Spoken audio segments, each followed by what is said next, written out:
Selamat pagi, salam pesona Indonesia, wonderful Indonesia. Perkenalkan, nama saya Andi Dimi. Di sini seseorang mahasiswa dari Politeknik Negeri Sriwijaya, jurusan Administrasi Bisnis, prodi saya Usaha Perjalanan Wisata. Di video kali ini saya akan ceritakan mengenai syarat atau dokumen untuk mengunjungi negara Argentina. Nah, secara umum Argentina merupakan tempat yang sangat menarik dan banyak tempat yang indah untuk dijelajahi. Nah, di Argentina juga terdapat 4 musim. Yang pertama musim panas, yang kedua musim gugur, yang ketiga musim dingin, dan yang keempat musim semi. Argentina memiliki perbedaan iklim yang besar di utara yang panas di lembah ke Antartika Selatan yang dingin dan kering. Nah, di sini politik Argentina merupakan sebuah negara republik demokrasi dengan sistem pemerintah federal. Argentina memiliki 23 provinsi dan dari provinsi tersebut memiliki ibu kotanya masing-masing dan otonomi pemerintahan sendiri. Nah, secara etimologi Argentina berasal dari sebuah kata yaitu sungai yang ketika pertama kali kelidiki temu pada tahun 1516 dan orang yang menemukan yaitu Rio Solis oleh penemuan yaitu Juan Diaz de Solis dijelajah asal Portugis. Nah, jadi orang ini asalnya Portugis, dianggap sebagai orang Eropa pertama yang tiba di sungai tersebut. Kemudian ketika pertama kalinya keluar dari peta, namanya diganti menjadi Rio de la Plata, Sungai Perak, dan pada tahun 1554 seorang pembuat peta asal Portugis mengganti nama menjadi Terra Argentea yang berarti Latin bergantung perak. Dan pada tahun 1602 diterbit sebuah buku di Lisboa, Portugal, di mana nama yang diganti menjadi Argentina, dan semenjak itu dikenal sebagai Argentina. Dan ketika Argentina semenjak dikenal sebagai Argentina dan ketika penjajahan Spanyol di benua Amerika, dimulai Spanyol menyebut dirinya sebagai kerajaan Rio de la Plata.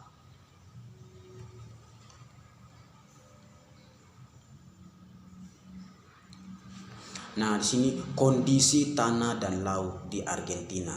Nah, yang pertama yaitu Argentina dapat dibagi menjadi 3 bagian. Yang utama tanah rendah subur di kawasan Pampa di sebelah utara yang dikenal dengan sektor pertaniannya tanah rendah bergelombang. Di Patagonia di sebelah selatan sampai Tela del Fuego dan pegunungan Andras di barat sebelahan dengan negara Chili, di mana puncak ketinggiannya ialah Cerro pada ketinggian 6.960 meter. Nah, di sini selanjutnya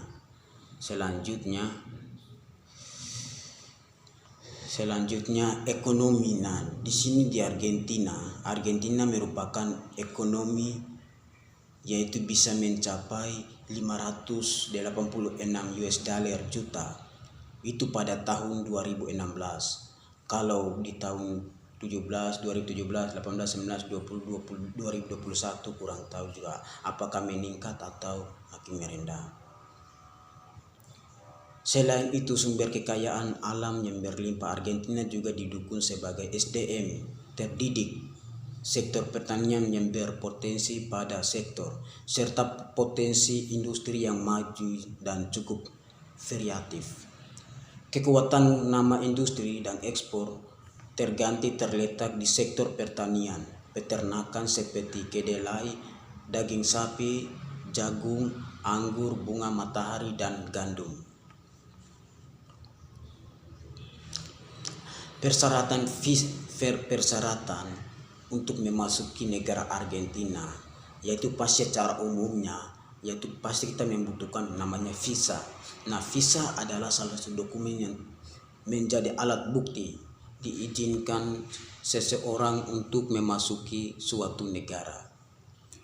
Perbedaan dengan sponsor dan visa itu beda, yang dilakukan oleh negara asal pemohon. Visa dikeluarkan oleh negara tujuan yang akan didatangi oleh pemohon. Nah, berikut ini ada beberapa syarat untuk memasuki Argentina. Yang pertama, paspor. Nah, paspor masa berlaku lebih dari 6 bulan dari kedatangan sampai sponsor lama. Yang kedua, pas foto berwarna berukuran 4x6 sama dengan 3 lembar dengan latar belakang putih dan hasil cetakan di atas kertas cetak foto bermutu cetak baik dan jelas penampilannya. Kalau tidak jelas pasti tidak akan dan tidak diizinkan masuk di negara Argentina. 3 yaitu bukti keuangan 3 bulan berakhir berupa fotokopian rekening korban, bukan korban tapi koran atau buku tabungan. Dari halaman depan tercantum nama atau nomor rekening sampai dengan halaman terakhir atau transaksi. Pemohon visa menulis di bukti keuangan tersebut bahwa kita harus bisa mengumpulkan visa-visa tersebut. Yang keempat yaitu persyaratan yang keempat yaitu jika nama tertera di paspor PBN maka dilampirkan fotokopi surat ganti nama. Yang kelima yaitu jika istri ikut berpergian, lampiran fotokopi akte nikah. Jadi kalau macam kita mau ke negara Argentina dan kita membawa istri kita ke negara Argentina, maka kita harus lampirkan foto atau surat nikah sebagai tanda bukti untuk memasuki negara Argentina. Nah, yang keenam, jika anak juga ikut berpergian ke Argentina sekolah, maka lampiran fotokopi kartu pelajar, fotokopi akta kelahiran. Nah, jika kalau macam kita bawa anak kita juga untuk ke negara Argentina, kita harus mempersiapkan kartu pelajar dan akte kelahiran sebagai tanda bukti bahwa kita membawa anak kita yaitu seorang pelajar. Yang ketujuh yaitu print out reservasi tiket dan tiket asli yang dibawa pada waktu pengambilan visa. Yang kedelapan yaitu konfirmasi hotel di atas kop surat hotel ditandai dan ditandatangani oleh manajer hotel. Yang kesembilan surat keterangan bebas SAR. Yang ke-10 yaitu pemohon visa datang menghadap kedaulatan untuk mengisi dan mendatangani formulir di depan konter atau kedaulatan untuk yang belum mempunyai KTP. Formulir ditandatangani oleh kedua orang tuanya. Yang ke-11 yaitu surat sponsor berbahasa Inggris di atas kop surat perusahaan di mana yang bersangkutan bekerja dengan ketentuan sebagai berikut. Yang pertama, jika ada orang lain atau anggota keluarga yang ikut berpergian, maka dicantumkan nama atau status orang tersebut. Yang kedua, jika jabatan general manager, direktur presiden, direktur atau komunisasi harus disertai dengan fotokopi NPWP dan situ. Yang ketiga, jika memiliki bisnis sendiri dan tidak ada kop surat perusahaan, maka surat diketik di atas kertas putih polos dengan dicap toko dan serta fotokopi NPWP dan situ. Yang keempat, Jika disponsori oleh anak, maka lemparkan fotokopi akta kelahiran untuk dapat membuktikan hubungannya. Yang kelima, jika disponsori oleh menantu, maka lampiran fotokopi akta nikah anak dan akta kelahiran anak dapat membuktikan hubungannya. Jika status pensiun, maka surat diketik di atas kertas putih polos dan ditandatangani sendiri. Dan yang terakhir, jika status pensiun, maka jika itu kita harus menandatangani dengan orang lain atau bantuan dari orang lain apabila kita menghadapi kesalahan atau kesakitan pada saat keberangkatan untuk mencapai syarat-syarat tersebut. Nah, di bawah sini ada catatannya, catatannya dari persyaratan di atas. Yang pertama yaitu lamanya proses visa dihitung setelah semua persyaratan dokumen diterima lengkap. Yang kedua, untuk visa bisnis harus ada undangan di atas kop surat perusahaan dari pihak pengundang. Yang ketiga, tidak ada pengambilan biaya visa apabila ada pembatalan dari pihak permohonan atau dari pihak kedaulatan. Yang keempat, keberhasilan mendapatkan visa merupakan kewenangan dari pihak kedaulatan sepenuhnya.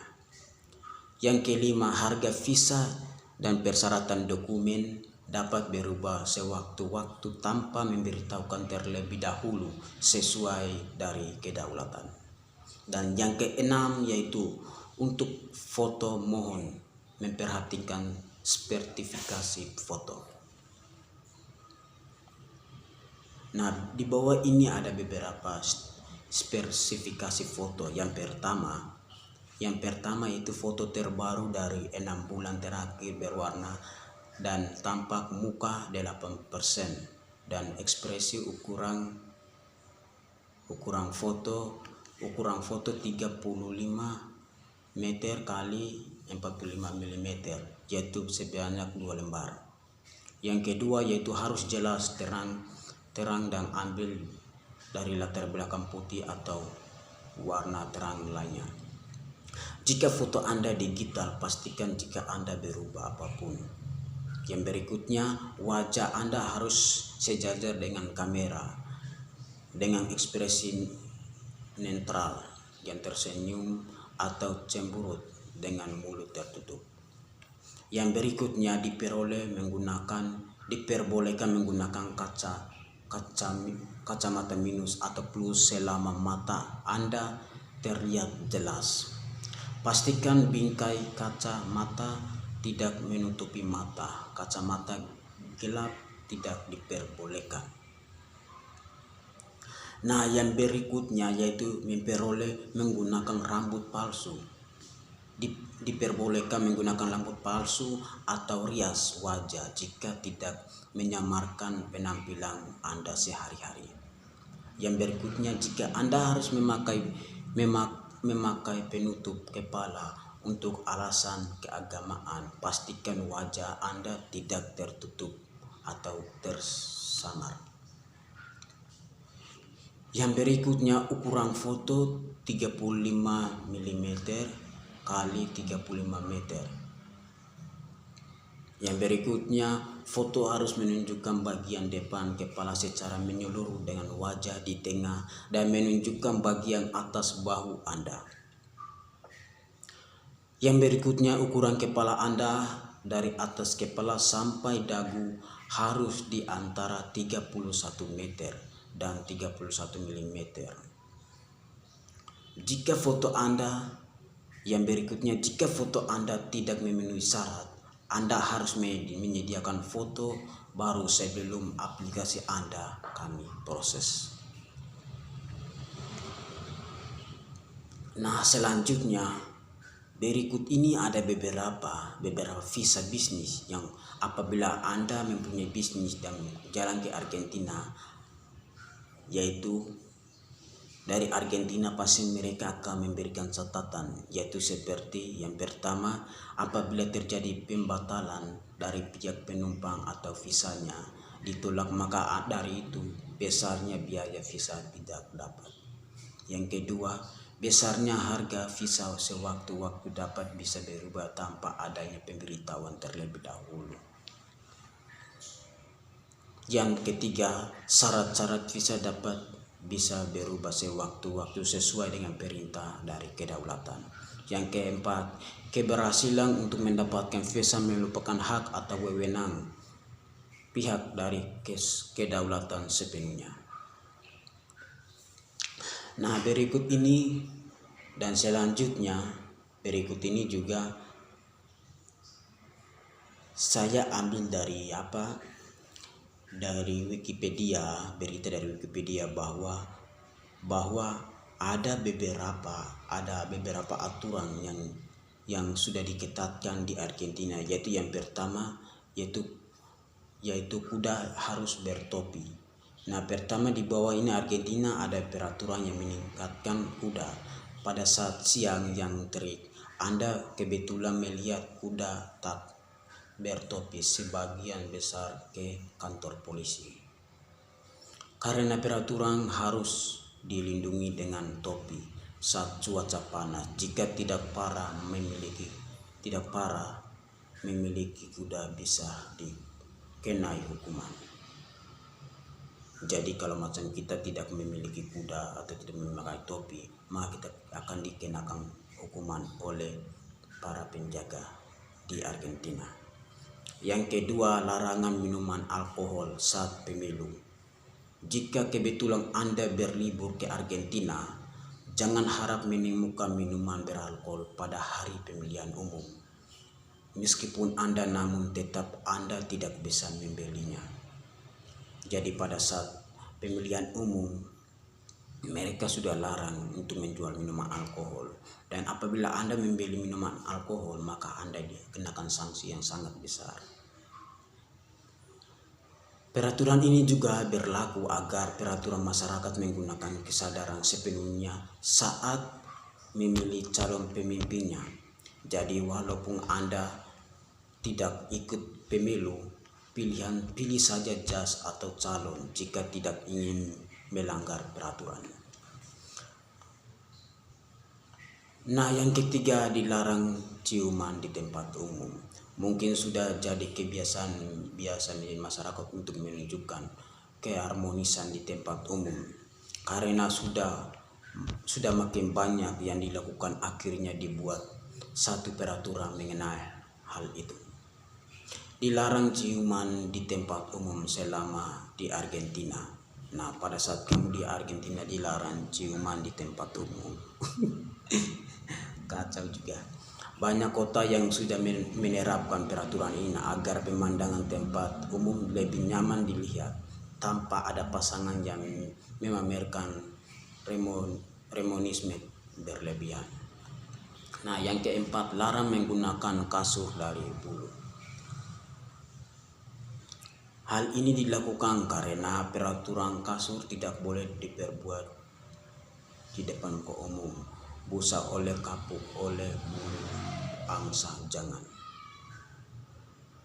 Entah mengapa di aturan ini, tidak tahu juga, pasti sudah ditentukan oleh badan kementerian atau pemerintah di pusat kota negara Argentina. Mungkin untuk melindungi para hewan, mungkin juga untuk pemerintah, dan juga mungkin untuk iri lantangan kasur bulu harganya sangat mahal. Jadi kasur bulu ini pada saat kita sebagai seorang wisatawan yang mengunjungi di sana, kita harus membelinya, karena pada saat kita mau jalan-jalan ke salju kita bisa menggunakan. Tapi pada saat di muka umum atau di pasar atau di hotelan, itu kita dilarang menggunakannya. Karena apa? Karena sudah dilarang, takutnya karena ada kapas-kapas yang terlepas gitu bisa melembab ke orang hingga orang tersebut bisa sakit atau terjadi apa-apa. Nah, begitu saja kiranya video saya pada hari ini tentang membuat tugas aturan untuk memasuki wilayah Argentina, dan ada sejarahnya, ada pengertiannya, ada ekonominya, dan yang lain-lain. Nah, semoga video ini bermanfaat buat kita semua.